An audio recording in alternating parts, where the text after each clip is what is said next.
Well, we're doing this without the microphone because we ain't prepared for shit. Hello, ladies and gentlemen. Welcome to the Tape Trader's Guide to 90s Pro Wrestling. I'm Kevin Martin, alongside JD Sloan, who is very tired. We are on the road to Fort Wayne, Indiana, for Heroes and Legends 12? 12. Yeah, Heroes and Legends 12. So, Heroes and Legends 12 in Fort Wayne, Indiana at the Allen County War Memorial Coliseum. By the time this actually gets uploaded, Heroes and Legends will probably be over. And because we're going to be so busy. We've got so much going on today that we may not even have time to upload this on the day of Heroes and Legends. It won't be uploaded till Monday. Monday. So at this point Today's Friday. It'll be Monday. No, today's Saturday now. It's fucking. Yeah, now it's Saturday. So it is Saturday, 3:06 in the morning Eastern time. And like I said, we're on the road to Fort Wayne, Indiana. We are representing WrestleTopia and Team Journeyman.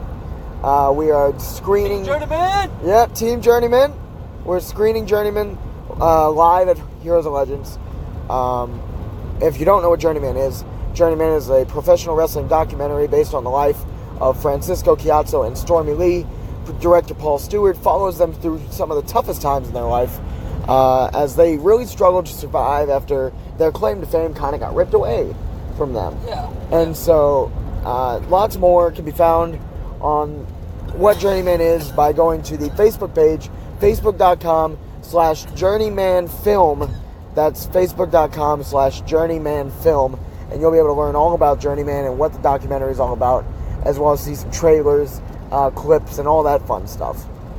So today, I don't know if has it been 2 days? I don't know. So if we upload this on Monday, it will have been... What I'm saying is, today has been one hell of a day. Yeah. But the day was yesterday, even though to us it's all one day because there's no sleep. Yeah, no sleep whatsoever in really. the middle of it or anything.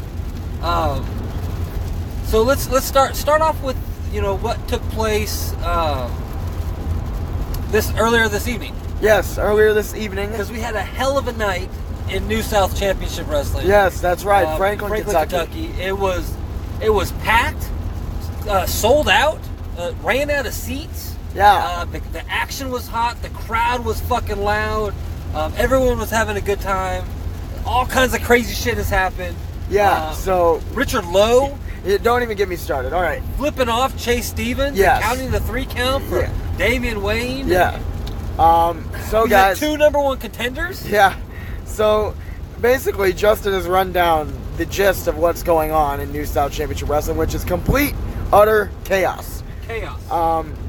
Tonight was or last night, or whatever night, really, was our 3rd anniversary event at the New South Arena.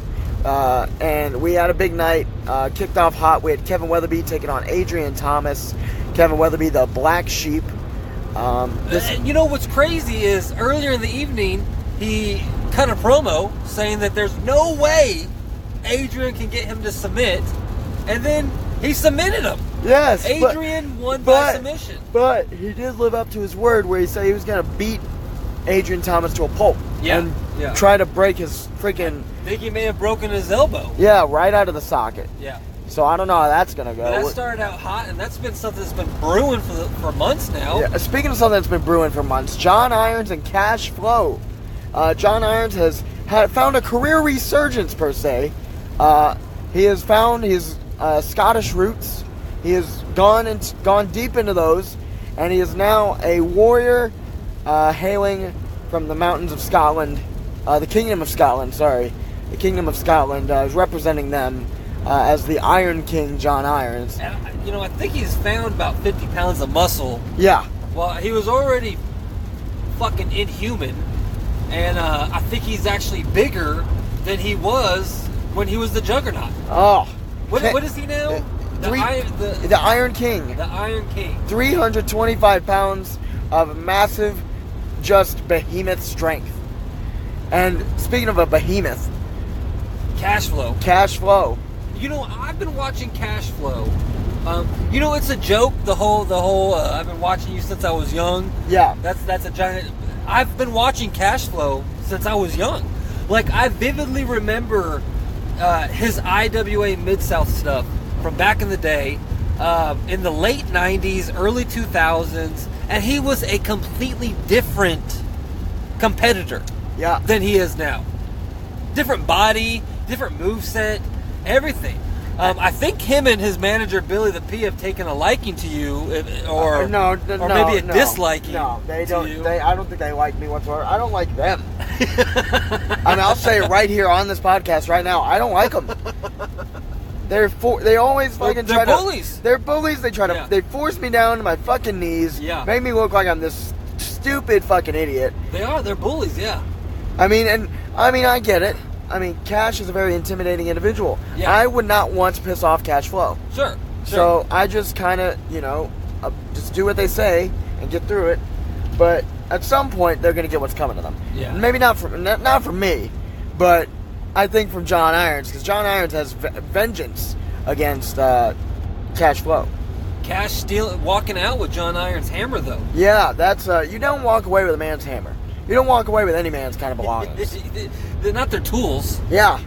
So the tool of mass destruction has been taken by Cash Flow, and now they're going to go into battle on Friday night, May the 3rd, when we return to the New South Arena in Franklin. So those two are going to have a big grudge match, and I can't wait to see it. And after the last New South show with the big three-way, Damian Wayne won and was granted the opportunity to wrestle Chase Stevens. But let's not get to that. Let's not get to that just yet. What was next? Memphis Kings taking on the Journeymen.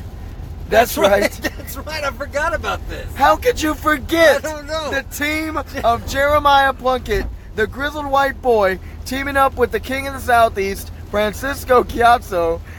And boy, they looked like they were happy together. Brother. Like, Francisco, I have never seen him smile at the New South Arena. Yeah. I have never seen him smile in Franklin, Kentucky. And he smiled a whole lot tonight. He was super babyface. They looked good in their jackets. But they did suffer a loss. Unfortunately, yes. At the hands of the Memphis Kings. A little distraction, came into play there. But the Kings, like them or not, they've been incredibly dominant. Since they arrived. They're not the AWA Tag Team Champions for no reason at all. That's true. And the Kings are actually going to be in Fort Wayne, Indiana, where we are on our way to right now. Yeah, fuck them. They put your head through the wall. Yeah, they put. So obviously, I just don't. Apparently, the bad guys just don't like me. Maybe it's your size. Look, that's what bullies do. Yeah, but that's no fucking excuse to throw me through a fucking wall, Justin. I totally agree with you, but you got to think, they look at you and they think, okay, we can fuck with this young guy because he's not going to do anything, and you don't do anything, and that's what bullies do. Bullies do that. They find the skinny, even though you're potatoes. So I don't even, it's not even about being skinny. Hold on, no, don't even start. So, guys, this is a disclaimer. I do eat a lot of potatoes. A lot of potatoes. That is probably, I'm probably a literal potato. I think there's a part of you that is potato, yes. But the Memphis Kings have been kicking ass since they came to New South. And remember, all of this stuff, whether it was the last show, the show before that, whatever, this show, you can go to WrestleTopia TV on YouTube and check out all of the happenings of New South Championship Wrestling, of promotion that's really hot right now. I mean, I feel like we're really hot. I know the fans that packed the place out felt like it was really hot. So, we asked, all wrestling fans to come and check out what we're doing. And the best way you can do that if you're out of town is to go to WrestleTopia TV. That's right. And if you are wanting to make a little bit of a trip, wherever you are, make sure to come on down to the New South Arena, 512 West Madison Street in Franklin, Kentucky, right over the state line if you're coming from Tennessee. It's definitely worth the money because it's all seats are only $8. Only $8. Yeah. So you got to come out and have a great night with the family. I keep thinking we're gonna fucking just not make, not make it to Fort Wayne. It's raining. It's raining. Yes. It's been raining nonstop this whole entire night. We drove from Nashville to Kentucky in the rain. Yeah. After the show was over, we get in the car, we're driving, we went and got something to eat. And it's raining.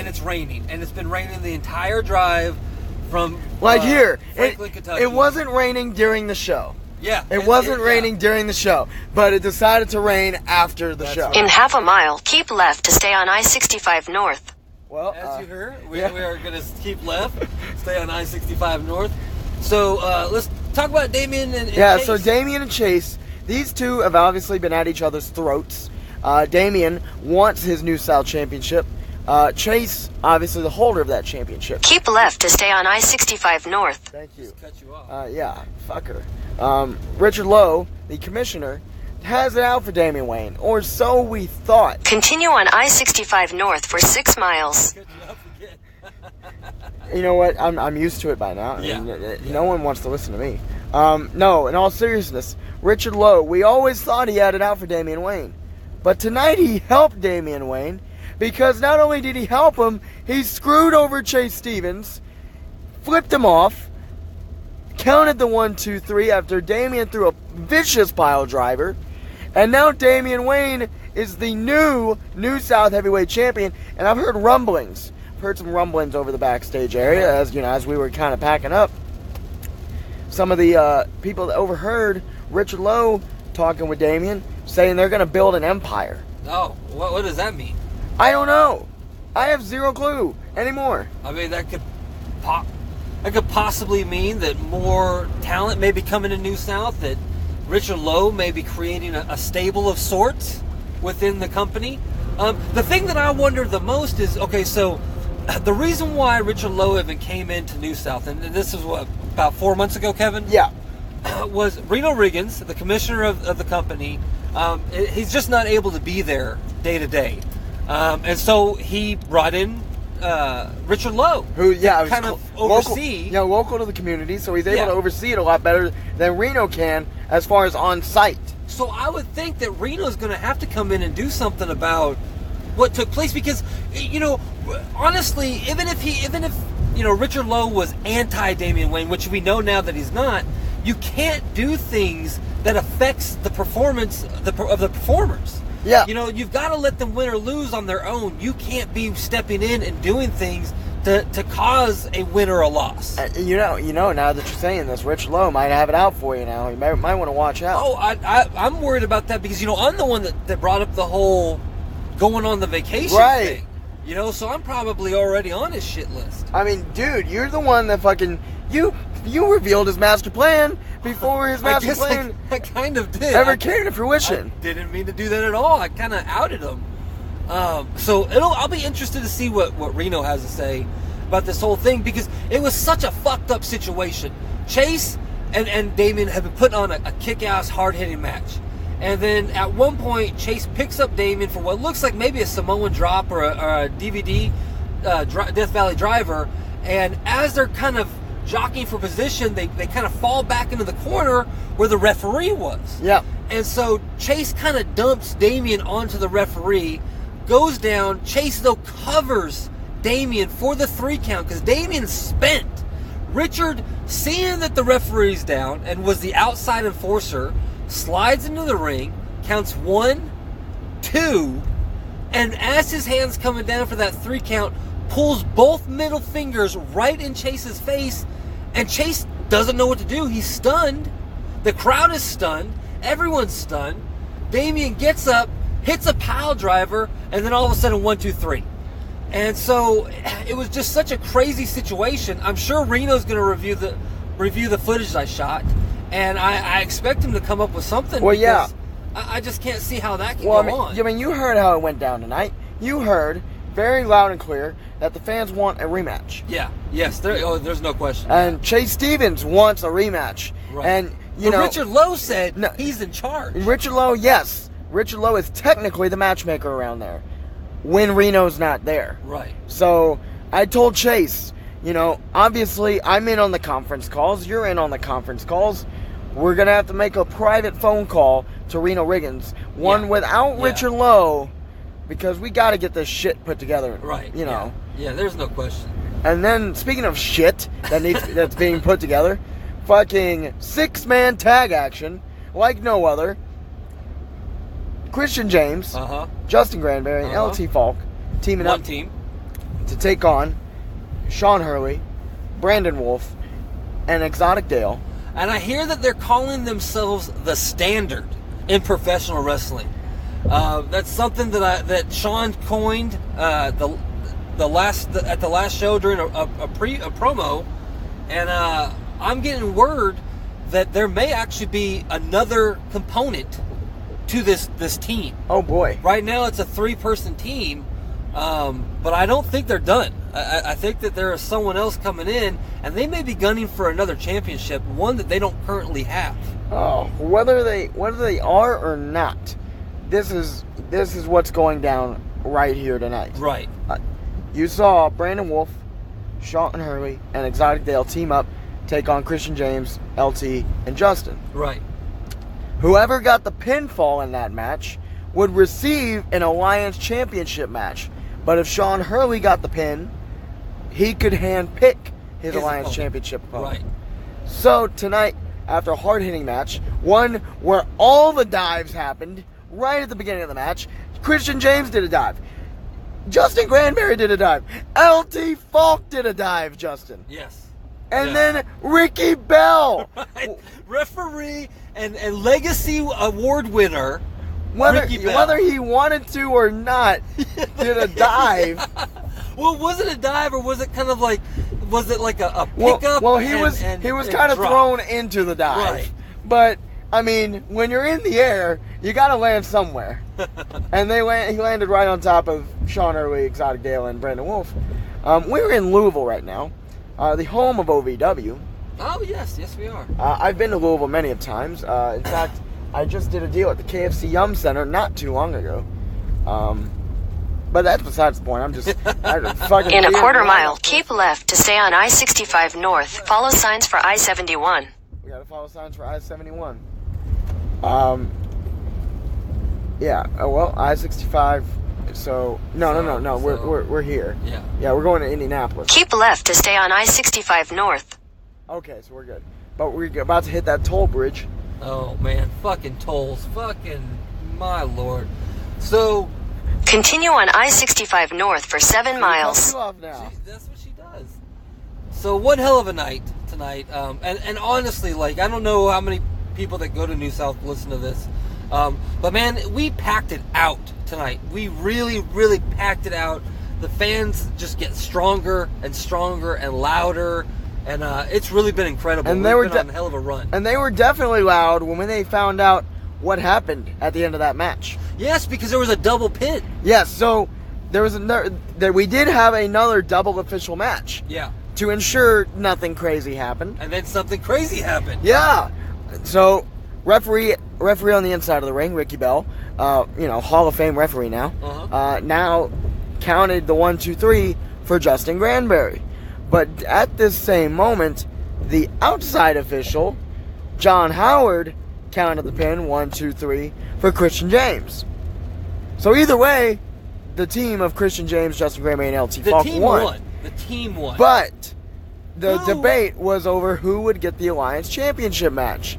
Christian James said he deserved the shot. Right. Justin Granberry said he won the shot. And now there's a bunch of bickering. The fans chanted triple threat. So, will we see a triple threat match on May the 3rd? Well, I think one of the reasons why... Welcome to Indiana. Oh, thank you. We have been welcomed to Indiana. We just crossed the toll bridge, I think. One of the reasons why I think the fan participation has been growing and the crowds are getting bigger is because New South listens to the fans. Yeah. And when the fans want something, we do it. We give them the matches they want. We put on the shows that they're hungry for. We're the type of wrestling that they enjoy. So I think there will... The thing is both guys did pin. They did make a pin. So I think they're valid in wanting their title shot. But at the end of the day, do you have a personal favorite you'd like to see go after that Alliance Championship? I mean, I'm a Justin. And so I feel like, all Justin's got to stick together. Wow. I mean, as much as I love Christian James, I think maybe all Justins need to stick together. Well, of course, we had the match at the beginning of the month with Justin Granberry and Sean Hurley that went awry, which resulted in a 6-man tag. And you know what's crazy is, I don't want to point fingers, but if you go back and you watch the footage yourself, it's New South Championship Wrestling. The episode is entitled First Class Challenge. If you watch the ending of that, not for nothing, but there was a mistake by Christian James that cost Justin Granberry the match. But here, he was obviously trying to defend Justin. He was. But the mistake still was the reason why you could make an argument was the reason why Justin lost the match. And so are you saying Christian James is the fucking reason? Look, now that we're talking about it, there was a Falls Count Anywhere match for the tag team titles. Yeah, back in February. With the Memphis Kings and Granberry. Not February, March. And Granberry and Carver. Yeah. And the reason why the match, the Granberry lost the match is because he was double teamed by both guys, because Christian James got stuffed in the trunk of a car. Yeah, but obviously that's not his fucking fault. Let's hold on. Let's talk about the tables match. Right? Okay. So if we go back to the tables match, the reason why they lost was because James Carver was on the outside while Granberry was double teamed by the Memphis Kings again, driven through a table. But you do realize, though, look, if you think about it, though, Christian James has always been put in a predicament to look like, this is the fucking reason. But if you look at it, like in that match, in the tables match, he was beat down by both Memphis Kings and laid out. I mean, maybe I'm just...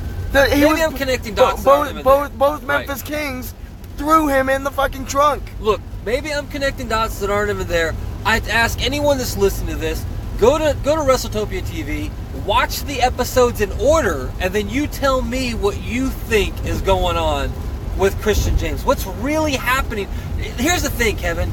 After what Richard Lowe did tonight, I think I question everyone. I mean, I understand why you do, but obviously Christian James has the best interest out for his tag team partner that he's tagged with for years. I'm sure you're right. Like I said, maybe I'm connecting dots that aren't actually there. But hey, fans, the people that are listening, go check it out for yourself. You make the decision, and then in 2 weeks we'll find out, right? Maybe Friday, May 3rd. I don't even know if we're having the triple threat match. But we'll at least find out what's going to happen. We'll at least find out where we're going. Hopefully so. But yes, make sure to join us Friday night, May the 3rd. Friday night, May the 3rd at the New South Arena, 512 West Madison Street, Franklin, Kentucky. It's complete utter chaos happening right now. In half a mile, keep left to stay on I-65 North. I mean, ain't no one going away from left. God damn. But yeah. So, Kevin, let me ask you a question. All right. In 1998, how old were you? I was just born. You were born in 1998. June 6, 1998. Keep left to stay on I-65 North. So in 1998, I was 17 years old. Dear God. Yeah, that's how old I am.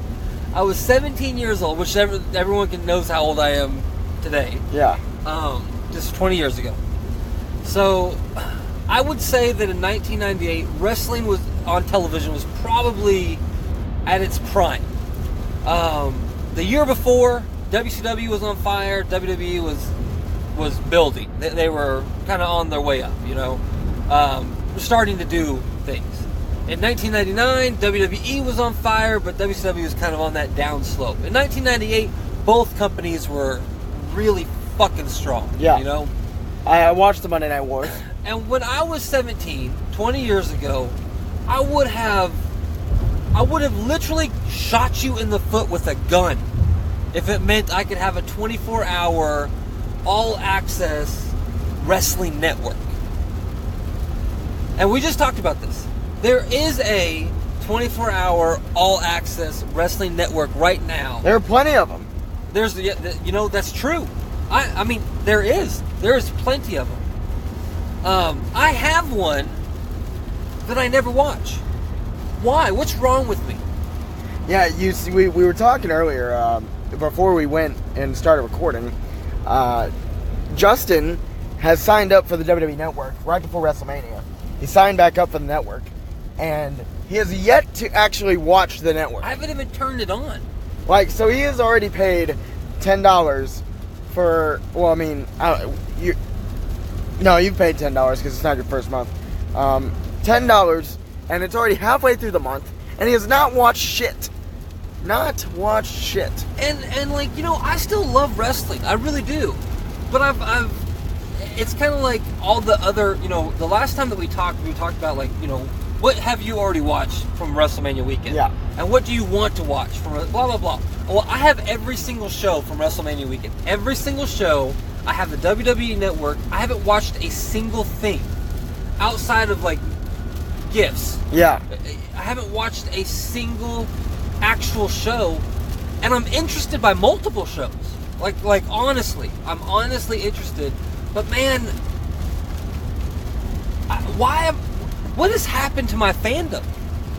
I don't know, Justin, and that's a question that I can't give you the answer to. Well, I'm asking you because, like, I notice you still watch WWE. Yes. Like, you're able to separate the things that you dislike about it and not really worry about those things and just enjoy the things that you enjoy about it. Right. You don't think too deeply into it, or you don't dissect it. Yeah. Too much. Is it my old age? Am I bitter? Am I a bitter lapsed wrestling fan? Is it my age and I just don't have the time? Which is what I think maybe it is. For those who don't know Justin, somehow you don't know Justin. If you're listening to this podcast, you've just been living under a rock. Justin works like 600 jobs, and has like 59 kids. I'm Mexican, so I can't help it. Oh my! I wasn't gonna go there, but okay. So Justin's very busy. So like whenever I even try to talk to him, it's very brief throughout the day. I'm definitely a text message person. Yeah, he's definitely a Facebook Messenger, text message person. And so like, he's telling me all this shit like, oh, I have all these WrestleMania week shows. You want to watch them? Sure. Which, by the way, you can buy those. Just contact WrestleTopia, and you'll be able to purchase that whole G drive worth of whole folder. Yeah, whole G drive folder of WrestleMania week events.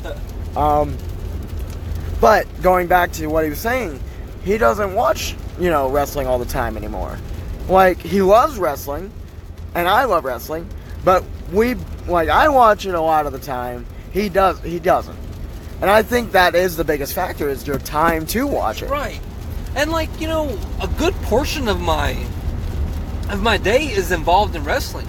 Me and Carver, we chat multiple times a day about angles and story ideas and different talents that we want to bring in. And I mean, we talk, multiple times throughout the week about this stuff. And then I'm always working with other people, I'm always helping people, promoting with, doing street promotion, editing videos. Wrestling is still a large part of my day-to-day life. I just don't really watch it that often, and to be honest, I don't know if I'm missing anything. The last 2 weeks worth of Monday Night Raw and SmackDown, I told you, I listened to John Pollock and Wade Team, the post-wrestling show. Yeah. And they do reviews on, both Raw and SmackDown. And I want to make it very clear that I understand that they are somewhat cynical. So they are not, they're not optimistic when they do the reviews. Yeah. They're cynical when they do the reviews. So there may be a little bit of my opinion may be skewed towards that way because of what I'm listening to. But I'm also on social media. If you're on social media, you can't help but read and see other people's opinions and see their posts and everything that I hear, everything that I listen to, every aspect of it, like, there's nothing about WWE that sounds interesting. Am I wrong? You're not wrong. I've watched both, the post-WrestleMania week episodes of Raw and SmackDown. Also watched the Superstar Shake-Up episodes. Uh-huh. The Superstar Shake-Ups were definitely good, I think, for both sides.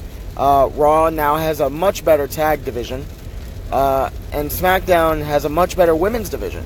So I think there's going to be a big spotlight on those two divisions, on those separate brands, moving forward. Right.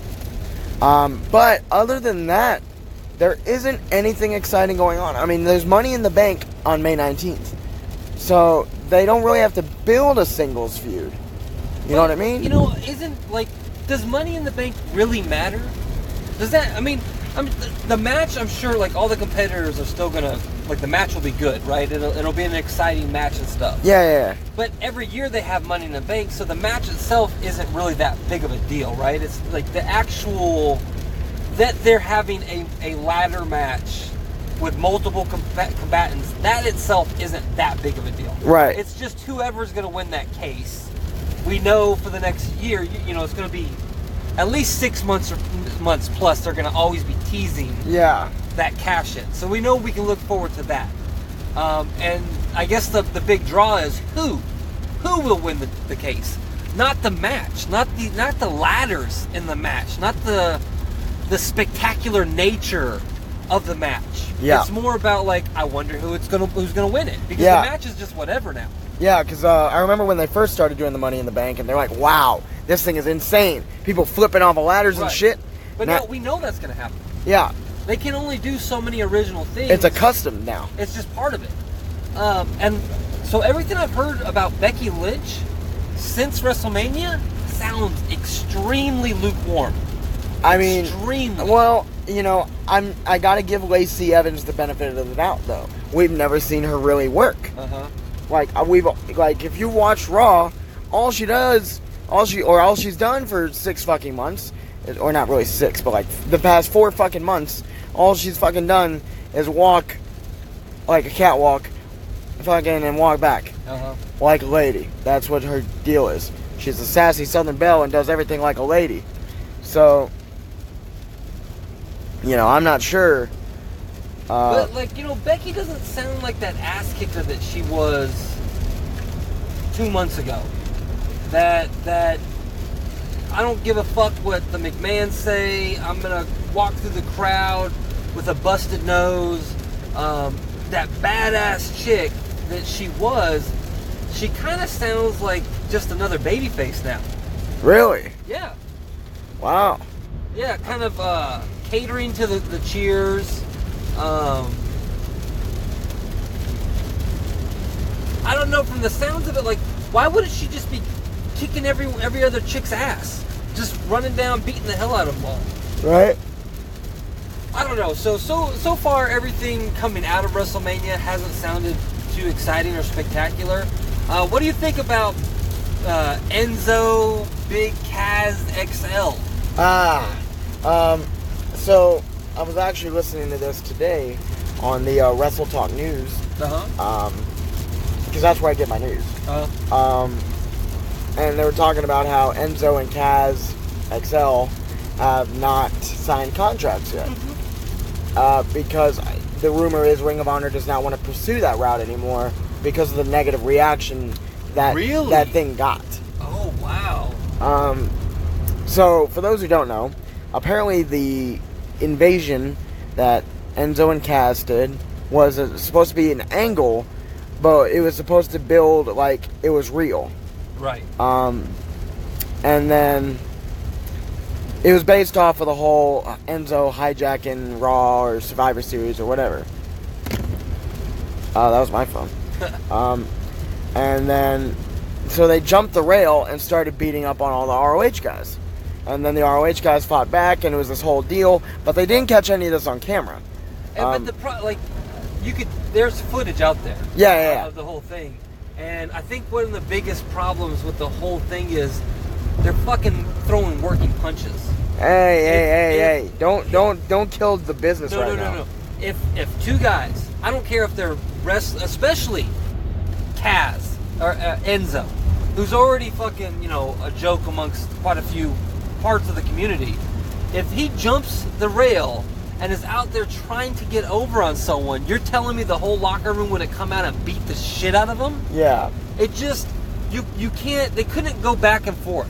And they did. They did go back and forth. which I think kills the whole fucking thing because you all of a sudden you can just tell they're working. Well, So you say that, but at first notice, when this whole thing started, no one really thought it was a work at first, until more stuff started coming out, of course, about it. Well, once you saw the footage, you couldn't deny it, though. Do you know what I mean? Well, anything that's not being filmed, like, the cameraman made it a point to not shoot it. Right. So it was like, is this real because they're not putting any attention on it? Right. Because this is at the end of the match, so all the cameramen were focused on... But you see, they never told the New Japan guys, and the New Japan guys watched the shit happen and walk away, and they walked away. Really? Yes. The whole thing was a joke, dude. You gotta remember, even the fans that were there live, they're watching Enzo throw punches with the Briscoes. Yeah. No. I get you, yeah. No. None of that makes sense. And here was my big thing. Like, I realized that there are, because I after it happened, I talked to people who were like, oh, I'm definitely going to watch ROH because I like Enzo. So, he's got a base. Yeah. He's got fans. But it kills the ROH credibility. Everything the ROH has built themselves around, not being WWE, Enzo is far too WWE to be a part of them. And any of the fans that he's going to bring over, it's going to be double the amount of fans that they'll lose, in my opinion. So I had not heard that they are backing out on the whole thing. Well, they're not. I don't know. Reaction. I don't know if they really are. That's just what the internet tells me. Right. And the internet tells me a lot of things. Well, I definitely think that there's been some negative reaction towards it, though. I definitely think, the ROH base is like, wait a minute, what the fuck, man? Like, we're supposed to be the opposite of this. Right. So, what do you think of RVD signing a longer-term deal with Impact? I think it's great for Impact Wrestling. Impact is a company that really needs a good headliner. They've got great talent. Don't get me wrong. But, I think it's great to have RVD on there as a name draw value. Yeah, I think so too. I think it's crazy. Dude, it's weird getting old, Kevin. It really a lot of people were shitting on the RVD match at United We Stand. Was it not any good? Well, I thought it was good, but let's just say RVD and Sabu aren't exactly the most coordinated of tag teams. Well, Sabu has never been what I'd call, a perfectionist in the ring. But it's just weird to think that, RVD has been wrestling for 25 years, almost 30 years.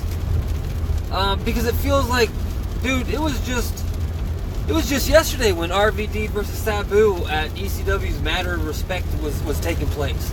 And that was like a holy shit fucking moment that the two of them were gonna work this respect match, and it's just weird. It's just weird how time flies, man. No kidding. How fast it all goes.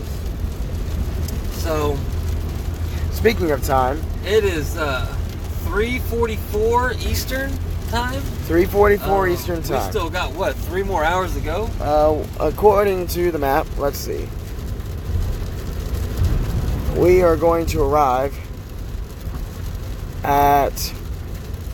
in 3 hours and 17 minutes. Oh, dear Jesus. So, well, I don't know. You wanna cut it short? Well, I'm not cutting it short just yet. Let's plug all of our shit. So on our 3 hour and 17 minute ride, make sure to support us. Please support us. Please. Make sure to visit our Facebook page, facebook.com/1WrestleTopia, twitter.com, and follow us on Twitter at WrestleTopia, Instagram, Topia1981. Topia1981. You can follow me on Twitter at KJM615. Trying to build my Twitter base. I'm at 175 followers. Oh, hey, not too bad. Not too bad. So make sure to do that. And We've got, over the next couple months, we've got Pro Wrestling Entertainment. You've got a TNT show here in Fort Wayne. Yeah, Indiana coming up. I lost my fucking phone, so I can't pull up my schedule. We got Strawberry Slam. Yeah, May 4th, Strawberry Slam featuring WWE Hall of Famer Jeff Jarrett. MSWA on May 4th. In Rockwood, Tennessee, yep. Overdrive Pro Wrestling and House of Hardcore is closing down the Nashville Fairgrounds. The last show ever in the historic Nashville Fairgrounds is taking place June 1st. Yeah, everyone's been saying, there's been events that say they're going to be the last event that is held at that building. Well, we're going to say farewell the right way with a big, huge show. You're going to see stars such like Tommy Dreamer, the War Kings, Willie Mack, SCU, the Rock and Roll Express, Bill Dundee, and many, many more. WrestleTopia will be on hand filming a special mini documentary the whole time, so that's going to be pretty incredible. Yep. Fuck, man, I don't even remember what all. We got so much shit going on, Other guys. things, every first and third Friday in Franklin, Kentucky. There's, I don't know, the June something and July 6th in Rockwood, Tennessee. Okay. For MSWA. God, man, I don't know, Kevin. It's going to be crazy. WrestleTopia is going everywhere. Make sure, if you have a promotion in your town and you want to see us come to your town, make sure to let them know to email WrestleTopiaTV@gmail.com or message Justin Descend on Facebook. And let's get this going. We want to bring WrestleTopia everywhere. That's right, yes. I mean, we are hating this drive right now. Hating it. But we will come to your town. We will do it. We will come to you through hell and high water. Maybe not high water. But we will come to you and come to your town, and we'll have a great time with you guys. And speaking of great time, it's been a great time talking to you all here on the Tape Trader's Guide to 90s Pro Wrestling. I'm Kevin Martin. Today's Justin Descend, a.k.a. JD Sloan. And we'll see you next time.